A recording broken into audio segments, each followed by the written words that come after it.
He has talked about the effect on early childhood education, including displacement caused by flooding and storm. Talked about health impact, including malaria, the illness effect, the effect of illness, the health impact on academic performance. Of course, we know that a child that is not both mentally and physically sound cannot do well in the classroom. It talks about economic stress, that also affects the children, because sometimes children have to drop out of school because the parents cannot afford the requirements of being in school, or sometimes movement caused by activities such as storms and flooding can also affect academic activities, infrastructural damage, like one of the speakers mentioned. What would happen if, as the children are in class, the roof is removed or the building collapses?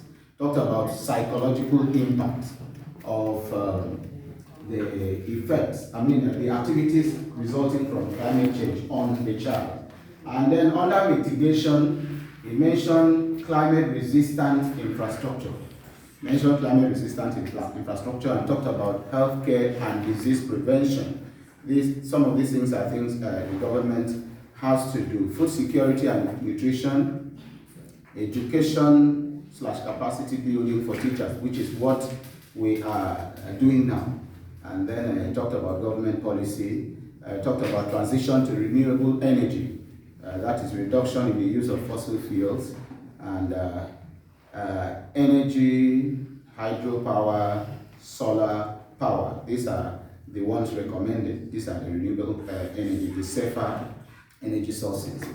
And then outdoor learning, funding, community involvement. And then in the conclusion, he mentioned that every stakeholder should be involved in climate action.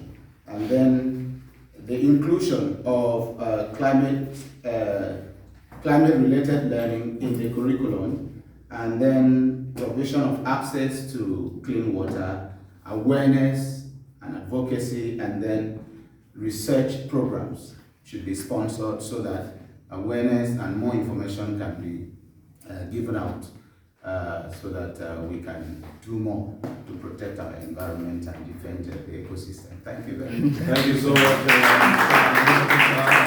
Indeed, that was a very fantastic summary of the lectures that we have had so far for today on climate change, that of global warming, and the need for us to maintain a friendly environment. On that note, we want to briefly, in less than 5 minutes, call on the representative of INOYO TORO Foundation to present a goodwill message. Mr. Andy, you have the floor. Good afternoon, everybody. I am so delighted to be here on behalf of the INOYO TORO Foundation to felicitate with our global teacher. And I have been listening with rapt attention since I came here in the morning, and all the papers delivered by respective and distinguished facilitators, and they have been so fantastic. I want to believe that, I don't know whether the global teacher had an insight on what the foundation is trying to do in respect of this. We take these things very seriously. And the foundation is always a leading front as far as education is concerned in AKWA State. As at no distant time from now, we are going to extend it to Nigeria as a whole. Then the foundation has actually, in fact, immediately will resume schools by May 6th. We are going to invite some of your teachers, because we are planning to cover 252 public secondary schools we have in AKWA State. But because of number, we want to start with 40 secondary schools in AKWA State, where we are going to establish environmental wash club. You may call it environmental awareness club in 40 public secondary schools across the 3 senatorial districts in AKWA State. This we are intending to ensure that these children know much about what this weather change and so on is all about, and also to great impacts in the society. And in the foundation, we always like to motivate. These, from these 40 schools, we are going to, at the end of the day, especially those people that are, those children that are in SS3 who have admission. That's why I will advise you now that encourage those students in SS3 to write JAMB and also gain admission, because by the time we finish it, some of them will be given 100% scholarship to read in university. And the way we are trying to do this thing is that the way we are going to do, not trying, because we have already concluded everything, the way we want to do it is that we are going to establish this club. Then we have a moderator in these schools. Each of the schools, or the 40, first we're going to start with 40, after another 40, until we're able to cover all the secondary schools in AKWA State. We are going to get a moderator and a principal of the school to man the club. And by so doing, there are some materials that we'll give them to read concerning this that the global teacher is discussing today, and maybe by tomorrow as well. And that's what I'm saying. I was saying maybe he had a little information. That's why I started to be brought out these things.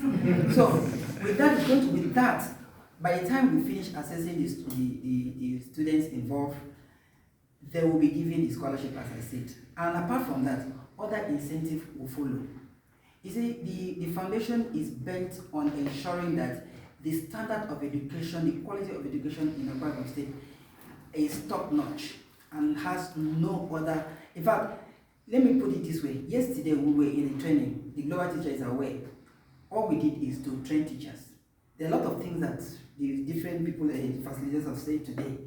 We are training these teachers so that they will have a serious effect. It was one of the yesterday. We were together. So we are looking at training you to ensuring that these students are better impacted. And that's why emphasis yesterday, you can attest to this, was that we need fresh teachers to join the what's it called, the competition.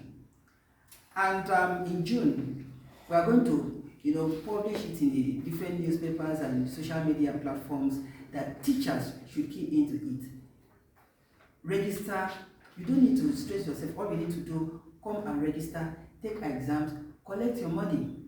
And not just the money that is important, because that was the reason that we emphasized yesterday, that we don't want you to recycle teachers. We want more teachers, because we are talking about mentoring, leadership, and giving back.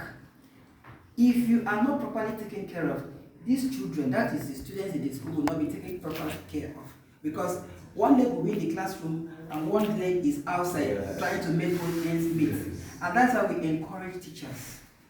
And we realize that teachers alone cannot do it without the principals. And now we have, since 2018, we've started affecting the principals. Majorly, we want to remove